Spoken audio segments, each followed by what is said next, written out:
Assalamualaikum, perkenalkan saya Fobir Abdul Zabar, perwakilan dari kelompok 1. Pada kesempatan kali ini, kelompok kami akan mempresentasikan resume mengenai buku hukum pidana. Sebelum memulai presentasi, alangkah baiknya kami memperkenalkan anggota dari kelompok kami terlebih dahulu. Yang pertama ada saya sendiri, Fobir Abdul Zabar, dengan NPM 211-063-101-0201. Lalu ada Aulia Putri Darmawan, dengan NPM 211-063-101-0069.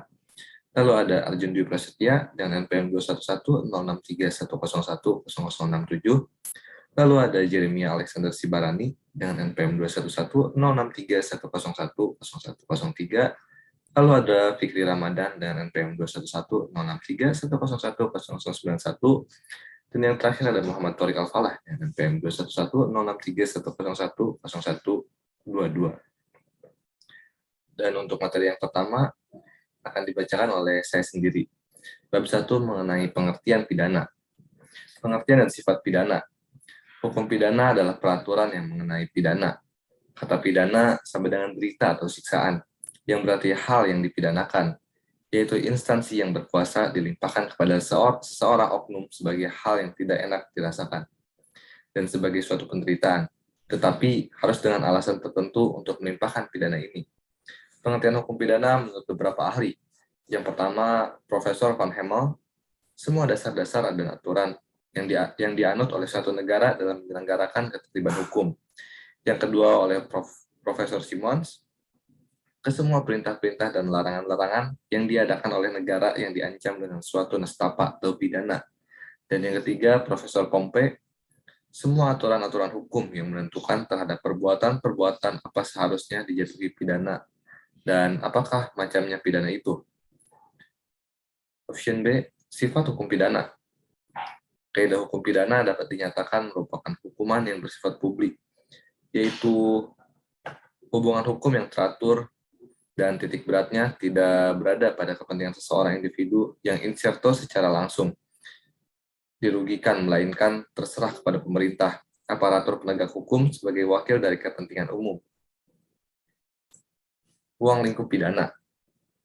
Pertama, ius penali, hukum pidana materi. Merupakan sejumlah peraturan yang mengandung perumusan peristiwa pidana serta ancaman hukumannya, yang dikenal dengan hukuman pidana substantif, hukum pidana material, yaitu aturan hukum mengenai delik yang diancam dengan hukuman pidana. Yang kedua, ius ponandi, hukum pidana formil, merupakan aturan hukum mengenai hak negara untuk menghukum seseorang yang melakukan sesuatu peristiwa pidana. Ketentuan hukum yang menyangkut cara atau proses pelaksanaan penguasaan menindak warga yang didakwa. Hukum pidana dapat dipandang dari dua sudut pandang. Yang pertama, bila mana dipandang dari sudut delik, maka ia merupakan hukum tentang delik. Dan yang kedua, bila dipandang dari sudut sanksi, maka ia merupakan hukum tentang sanksi. Karena yang pertama sebagai akibat hukum, dan yang kedua sebagai jaminan untuk dipatuhi. Jenis-jenis hukum pidana. Hukum pidana material, yaitu ketentuan hukum yang memuat A. Rumusan tentang tindak pidana, B. Pelaku tindak pidana yang dapat dipertanggungjawabkan, dan yang terakhir, rumusan sanksi pidana yang dapat dijatuhkan. Hukum pidana formil, mengatur bagaimana negara menyikapi perlengkapan untuk melakukan kewajiban menyidik, menjatuhkan, menuntut, dan melaksanakan pidana. Sekian materi yang saya sampaikan. Untuk materi selanjutnya akan dibacakan oleh Aulia Putri Darmawan.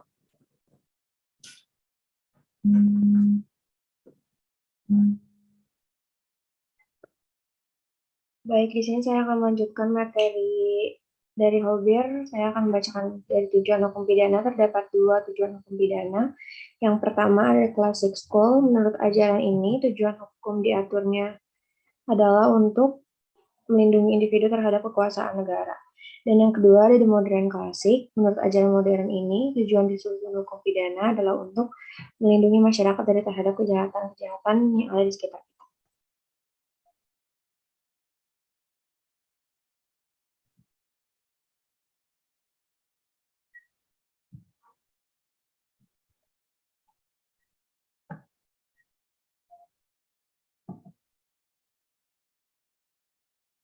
Holber.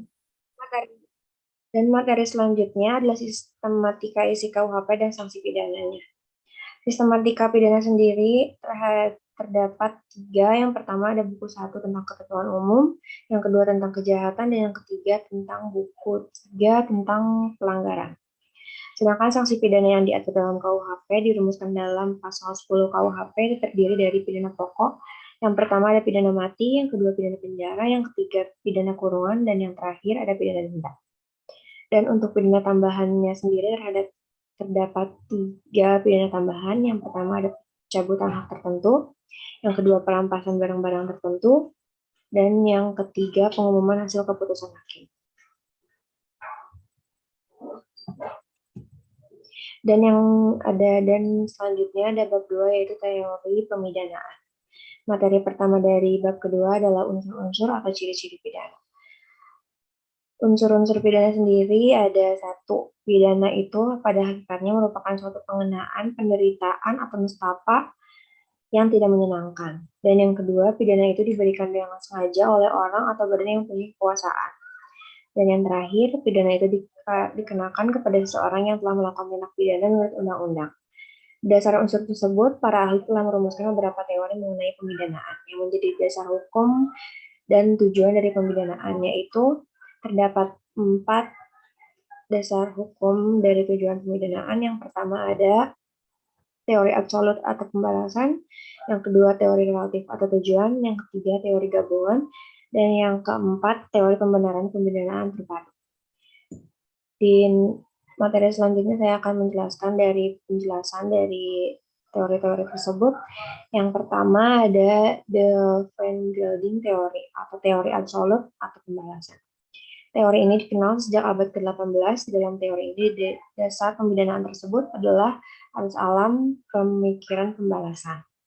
Teori absolut ini memandang bahwa pemidanaan merupakan pembalasan atas kesalahan yang telah dilakukan, jadi berorientasi pada perbuatan dan terletak pada kejahatan itu sendiri.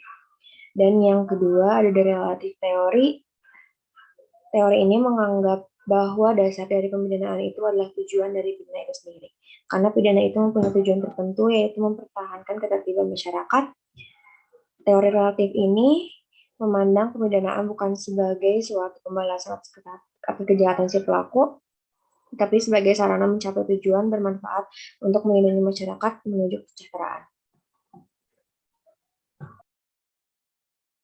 Baik, sekian materi yang materi yang saya sampaikan. Selanjutnya akan saya berikan kepada Arjun. Itu silakan untuk mempresentasikan materi selanjutnya. Baik, di sini saya akan meneruskan materi dari Aulia, yaitu Strebridge Theory. C. Deveryningings Theory atau teori gabungan. Teori ini merupakan gabungan kedua teori di atas, yaitu teori absolut atau pembalasan dan teori relatif atau tujuan. Berdasarkan teori ini, pemidanaan didasarkan atas pembalasan dan tujuan pidana itu sendiri. Karena itu, harus ada keseimbangan antara pembalasan dengan tujuan pemberian pemidanaan terhadap seseorang yang melakukan kejahatan, agar tercapai keadilan dan kepuasan masyarakat. D. Integrated Theory of Criminal Punishment atau teori pembenaran pemidanaan terpadu. Ada 5 teori pendekatan sebagai alasan pembenaran penjatuhan pidana, yaitu retribution. Yang pertama ada retribution, yang kedua ada utilitarian prevention atau deterrence, yang ketiga ada special deterrence or intimidation, yang keempat ada behavioral prevention atau incapacitation, yang kelima ada behavioral prevention atau rehabilitation. Pada dasarnya tujuan pemidanaan adalah untuk memberikan suatu penderitaan bagi si pelaku. Dikarenakan tidak puas dengan berbagai teori yang ada, maka L. Packer mengajukan teori pembenaran pemidanaan terpadu atau Interaction Theory of Criminal Punishment. Menurut L. Parker, adanya ambiguitas atau arti ganda dalam pemidanaan, yaitu pemidanaan itu perlu tapi patut diselesaikan. Menurut Parker, dalam penjauhan pidana harus dipertimbangkan 3 hal, yaitu yang pertama perbuatan melawan hukum, yang kedua kesalahan pelaku, dan sanksi pidana yang diancamkan. Selanjutnya ada bab 3 tentang pertanggungjawaban pidana. Pertanggungjawaban pidana. Pengertiannya, A. Pengertian. Apabila seseorang melakukan tindak pidana, baik tindak pidana dengan cara berbuat atau melakukan sesuatu dengan sungguh-sungguh, atau tindak pidana dengan cara tidak melakukan atau berbuat sesuatu, maka seseorang itu telah melanggar kewajibannya berdasarkan ketentuan pidana dan dianggap telah melakukan kesalahan dalam hukum pidana. Oleh karena itu, ia harus mempertanggungjawabkan perbuatannya itu dan dapat dipidana. Sebagai contoh tindak pidana tidak berbuat sesuatu, yaitu seseorang yang dipanggil sebagai seseorang sanksi dengan sengaja tidak datang atau tidak memenuhi kewajibannya, dapat dipidana. Hal ini melanggar pasal 224 KUHP. Pasal 224 KUHP berbunyi, barang siapa dipanggil sebagai saksi, ahli, atau juru bahasa menurut undang-undang dengan sengaja tidak memenuhi kewajiban berdasarkan undang-undang yang harus dipenuhinya, diancam. Yang pertama, dalam perkara pidana dengan pidana penjara paling lama 9 bulan, dan yang kedua, dalam perkara lain dengan pidana penjara paling lama 6 bulan. Selanjutnya ada kesengajaan dan kealpaan. B. Kesengajaan dan kealpaan. Yang pertama ada kesalahan dengan kesengajaan. Dalam Criminal Red Book atau Kitab Undang-Undang Hukum Pidana tahun 1809 dicantumkan, kesengajaan adalah kemauan untuk melakukan atau tidak melakukan perbuatan-perbuatan yang dilarang atau diperintahkan oleh undang-undang. Yang kedua ada kesalahan dengan kealpaan. KUHP tidak merumuskan secara tegas tentang apa yang dimaksud dengan kealpaan atau culpa. Karena itu harus dicari dalam doktrin atau ilmu pengetahuan pidana. Berdasarkan doktrin, ini dari culpa terdiri dari 2 syarat, yaitu yang pertama, seorang dikatakan alpa adalah bahwa orang itu kurang hati-hati dan melakukan perbuatan. Dan yang kedua, akibat yang dituju oleh perbuatan seorang itu yang dilarang dan diancam dengan pidana itu harus dibayangkan oleh si pembuat. Apabila tidak dapat dibayangkan, maka orang itu tidak dapat dikatakan alpa.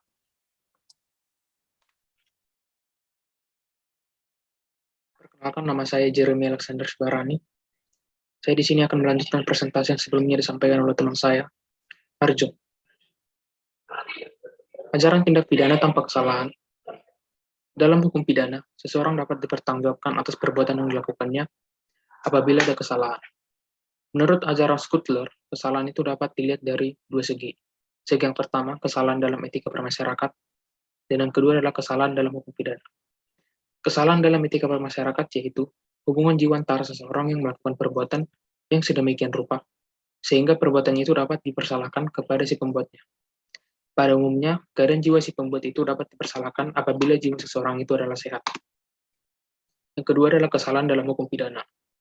Dalam undang-undang secara tegas mengatur suatu perbuatan itu tidak diperkenankan atau tidak dibenarkan seseorang tidak dapat dihukum, misalnya seseorang menjalankan perintah jabatan dalam keadaan membela diri atau notwear karena keadaan jiwa terancam. Ia lalu melakukan pembelaan dengan menyerang lawannya sehingga lawannya tersebut terluka dan akhirnya meninggal. Maka petugas yang bersangkutan tidak dapat dihukum karena dianggap tidak bersalah. Lalu selanjutnya, sifat melawan hukum. Sifat melawan hukum adalah unsur daripada tiap delik yang setiap kalinya harus dibuktikan. Bahwa delik itu tidak hanya terdiri atas perbuatan yang terlarang, tetapi juga harus dapat dipersalahkan terhadap pembuat. Pengertian delik tidak dapat melawan hukum, tetapi juga harus ada kesalahan.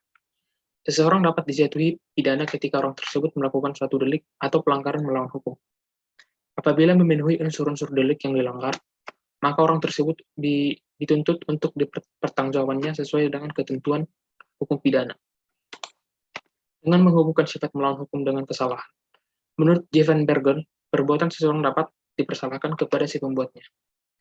Oleh karena itu, untuk mempersalahkan seseorang, perbuatan yang dilakukan harus merupakan perbuatan yang terlarang, sebab perbuatan yang diperkenankan tidak dapat dipersalahkan kepada si pembuat. Selanjutnya itu kemampuan bertanggung jawab. Dalam hukum pidana, seseorang dapat dipertanggungjawabkan atas perbuatannya. Apabila orang tersebut mempunyai kesalahan dan mempunyai jiwa serta kesadaran jiwa atas perbuatannya itu. Dengan keadaan jiwa seseorang yang demikian, tentunya dapat memahami dan menyadari kehendak dengan bebas atas perbuatannya. Namun, apabila terdakwa mengalami gangguan mental atau tidak waras, maka dapat berlaku putusan yang berbeda dari pihak yang berwajib. Demikian presentasi yang dapat saya sampaikan. Untuk materi selanjutnya akan disampaikan oleh teman saya, Palah. Terima kasih.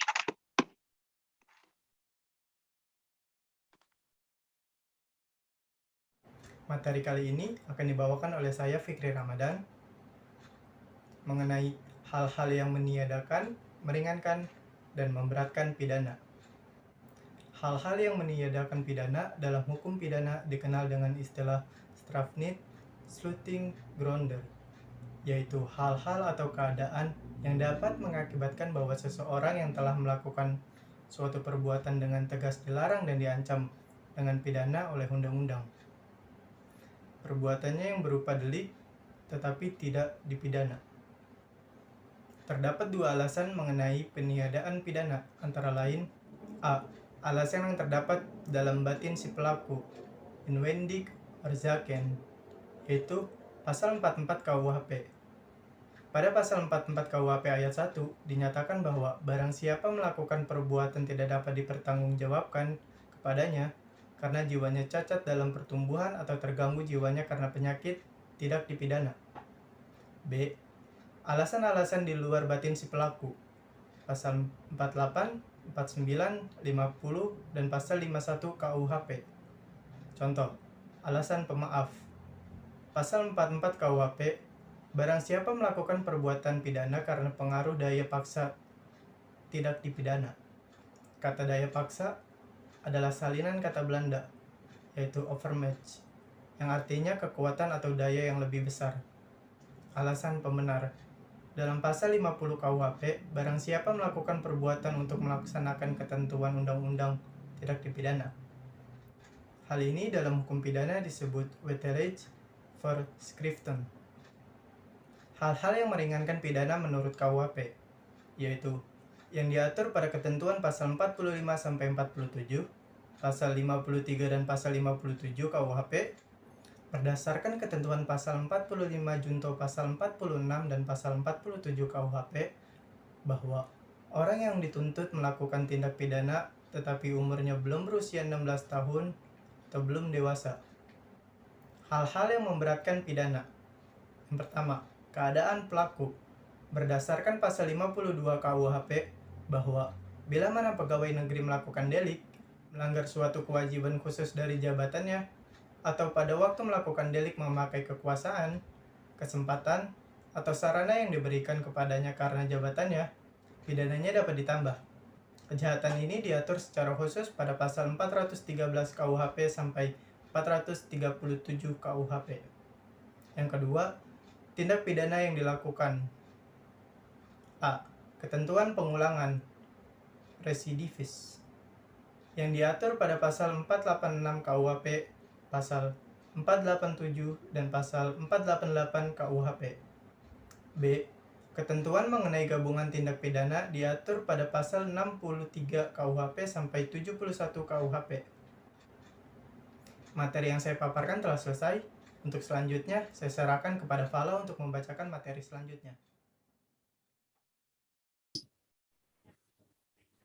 Ini saya akan melanjutkan materi selanjutnya, yaitu alasan penghapusan pidana. MVT menyebutkan ada dua alasan. Yang pertama, alasan tidak dapat dipertanggungjawabkannya seseorang yang terletak pada diri itu. Hal ini meliputi pertumbuhan jiwa yang tidak sempurna atau terganggu karena sakit, kemudian umur yang masih muda. Kemudian alasan kedua, tidak dapat dipertanggungjawabkannya seseorang yang terletak di luar orang itu. alasan tidak dapat dipertanggungjawabkan seseorang ini diatur dalam KUHP pasal 48 sampai dengan 51, meliputi daya paksa, pembelaan terpaksa, melaksanakan undang-undang, melaksanakan pemerintah jabatan. Selanjutnya terdapat alasan penghapusan pidana dalam KUHP. Alasan umum yang pertama tidak mampu bertanggung jawab, yang kedua adanya daya paksa, yang ketiga keadaan darurat, yang keempat pembelaan darurat, serta yang kelima pelampauan batas pembelaan darurat. Kemudian ada alasan di luar KUHP. Yang pertama, hak dari orang tua atau guru untuk menertibkan anak atau anak didiknya. Yang kedua, hak yang timbul dari pekerjaan seseorang dokter, apoteker, bidan, atau penyelidik lainnya. Yang ketiga, izin atau persetujuan dari orang yang dirugikan kepada orang lain mengenai perbuatan yang bisa dipidana. Yang keempat, mewakili urusan orang lain. Yang kelima, tidak adanya unsur sifat melawan hukum material. Yang keenam, tidak adanya kesalahan sama sekali. Kemudian yang terakhir ada kesimpulan. Kesimpulannya yaitu hukum pidana adalah bagian dari keseluruhan hukum yang berlaku di suatu negara, serta bersifat publik, di mana hubungannya teratur dan titik beratnya tidak berada pada kepentingan seseorang atau individu yang incesto serta langsung dirugikan, melainkan terserah kepada pemerintah sebagai wakil dari kepentingan hukum. Dan pemaparan dari kelompok kami, mohon maaf bila ada kekurangan. Wassalamualaikum warahmatullahi wabarakatuh.